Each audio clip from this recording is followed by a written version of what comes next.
Bayon, le lycéen. Quand le prof donnait le ton, la la la, chantez avec moi, c'était le signal. Bling bling bling, les sous s'envolaient. En lui balançant des pièces de 1 centime, s'il faut faire un dessin, on assimilait ce triste cire, pauvre con, corbeau, il s'appelait Corbiac, à un mendigo. On le mettait plus bas que le trottoir, on l'humiliait comme seuls les sales morpions savent humilier, à mort. C'était les concertos pour Jaunet, Couac et Topinambour. Le cours de musique. Il entrait dans des furies sans nom, à empoigner des chaises par le dossier, à les brandir au-dessus de son crâne échevelé, pour les faire exploser sur les lattes du plancher dans un vacarme épouvantable. Sans blague, il pétait un siège comme ça d'une main. D'une telle force, un vrai buffle. Il fallait le voir, quand la furie lui gonflait les veines, on aurait dit qu'il allait éclater. Éclater d'apoplexie, visage rouge, visage bleu.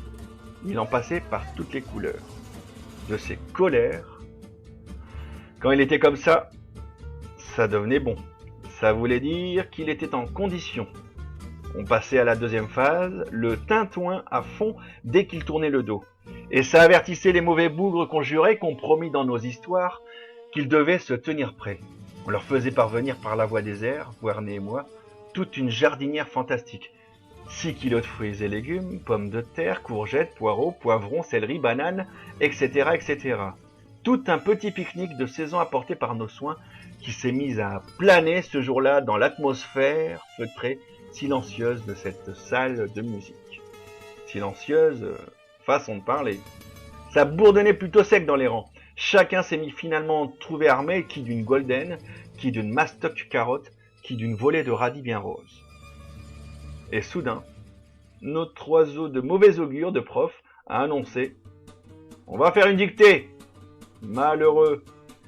Il n'avait pas aligné 2 noirs sur son piano-là vétuste que c'était déjà fini pour lui. Avant d'avoir compris, il était inondé de légumes, débris mâchés, épluchures, bouquets. Dans le tas, il y en avait un impayable qui s'était trompé et qui avait commencé à les manger tout cru, les primeurs, comme un hors-d'œuvre de midi. Pour dire en face du bovin au tableau, la bêtise insondable des gars de la classe. Donc ça pleuvait sur Corbiac. C'était un vrai dépotoir, raisin, chou, la décharge publique. Il se trouvait un peu énervé. Alors d'un coup, dans le brouhaha, sa célèbre fureur l'a empoigné. Il a pris le coup de sang. Terrifiant. Au point de tout faire décoller, de tout briser. Il flanquait des coups de pied partout. Il ne se connaissait plus.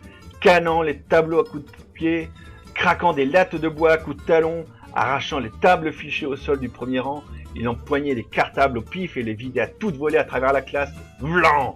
Il jetait les plumiers contre un mur, la porte, le plafond, avant de retomber prostré. C'était pour nous le moment d'attaquer la 3e phase. Pling, plic, plang, plouc. On a à peine entendu les petits bruits de verre cassé de rien du tout dans le calme relatif revenu. Mais on a senti.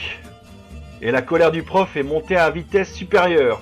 Ça commence à bien faire, il y en a certains qui se laissent aller. Voilà ce qu'il a braillé à travers les voûtes, bouffé de teigne fou furieux, bouillant. Il n'était plus du tout rouge.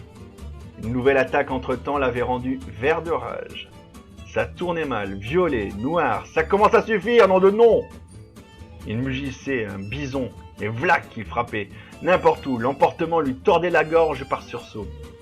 Et vlan, il pulvérisait une vitre dans un putain de barouf de verre éclaté. Il catapultait une chaise en fer contre les murs au-dessus de nos têtes. Merde de merde. Impressionnant.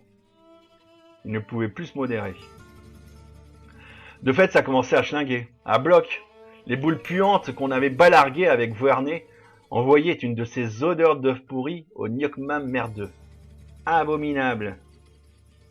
Il invectivait le plafond, le panthéon sur la place, le ciel, les astres, musicaux délirants. Il détestait tout à cause de nous. On le survoltait à la fin. On l'assommait avec ses conneries toutes les semaines. Il bousillait le matériel pour nous apprendre. Et là, il commençait à nous épouvanter. On se disait qu'il allait prendre un élève pour un meuble, qu'il allait réellement casser un en deux, le déchirer, le tasser contre un mur. Il lançait ses jambes dans tous les sens, ses bras pareils. Et ses cris perçants partout. Il suffoquait, riait, crachait en l'air. Il allait éclater, on l'avait cherché. Il disait bien nettement qu'il allait tous nous tuer. D'un coup, crac, justement, c'est arrivé. Comme la foudre, il a trouvé la soupape. Une victime expiatoire, l'impie en personne. Qui? Réponse, en lisant Le lycéen de Bayon. Et ces anecdotes en mode les 400 coups, on va dire. J'espère que ça vous aura plu. Et rendez-vous la semaine prochaine pour d'autres coups de cœur littéraires. Bisous!